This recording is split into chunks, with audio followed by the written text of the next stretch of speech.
या गवारीच्या शेंगा आहेत. याची आज आपण भाजी करणार आहोत. या गावठी आहेत, देशी गवार आहे ही. आता आपण गवार मोडून घेऊया. देठ आणि खालचा भाग काढून त्याचे तुकडे करायचे मध्यम आकाराचे, आणि ही शीर असते ती काढून टाकायची आहे, जितकी जमेल तितकी. अशा पद्धतीने आपण गवार साफ करून घेणार आहोत. या शेंगा आखूड असतात लांबीला. अशा पद्धतीने सर्व गवार मी साफ करून घेतलेली आहे. ही पाहू शकता, ही 1/2 किलो गवार आहे. आता ही स्वच्छ धुवून घेऊया. भाजीसाठी आपल्याला एक कांदा लागणार आहे मध्यम आकाराचा, तो मी कापून घेते आता. मैत्रिणींनो, तुमचं वाळवण करून झालं की नाही मला कमेंटमध्ये नक्की सांगा. ही भाजी डब्याला द्यायची आहे, त्याच्यामुळे सुकीच करणार आहे मी. ती देखील दाण्याचा कूट टाकून करणार आहे. कांदा चिरताना जर डोळ्यात पाणी आलं तर तुम्ही काय करता ते मला कमेंटमध्ये नक्की सांगा. आता आपण शेंगदाणे भाजून घेऊया. थोडेसे शेंगदाणे घेतलेले आहेत मी भाजीपुरता, ते आता भाजून घेऊया व्यवस्थित. संगीताच रेसिपी मराठीमध्ये तुमचं स्वागत आहे. आता दाणे काढून घेऊया. एका कढईमध्ये 2 चमचे तेल घातलेलं आहे. आता त्यात फोडणीसाठी राई आणि थोडंसं जिरं घालूया. राई आणि जिरं तडतडल्यावरती त्याच्यात आपल्याला हिंग घालायचा आहे थोडासा. हे पाहू शकता. आता यामध्ये चिरलेला कांदा घालूया आणि कांदा व्यवस्थित परतू द्यायचा आहे.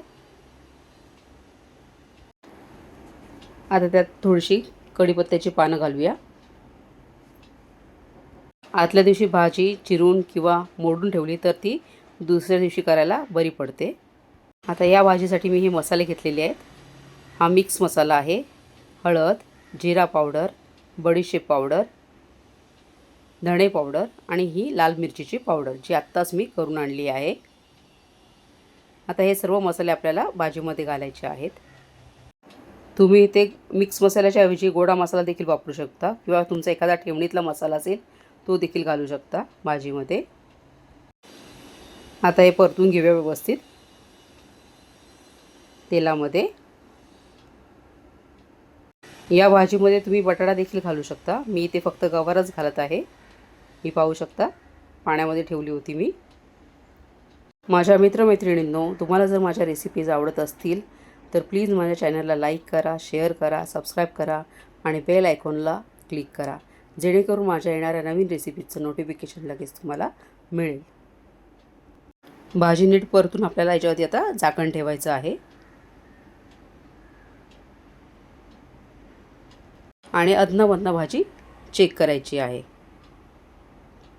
आता झाकण उघडून पाहूया. आता यात चवीप्रमाणे मीठ घालूया आणि थोडासा पाण्याचा हबका मारूया आणि परत झाकण ठेवून द्यायचं आहे आणि भाजी शिजू द्यायची आहे. भाजी शिजेपर्यंत मी शेंगदाणे सोलून घेतले आणि आता खलबत्त्यात कुटत आहे. खलबत्त्यात जाडसर कुटायचे आहेत आपल्याला. अगदी छान कुटले जातात. आणि हा सर्व कूट मी या भाजीत घालणार आहे. इथे तुम्ही दाण्याच्या कुटाच्या ऐवजी ओल्या खोबऱ्याचा चव देखील घालू शकता, कारण आता उन्हाळा चालू आहे तर ते अधिक चांगलं. पण माझ्याकडे नव्हतं म्हणून मी आता हा दाण्याचा कूट घालत आहे. झाकण उघडून आता याच्यामध्ये दाण्याचा कूट घालून घेऊया.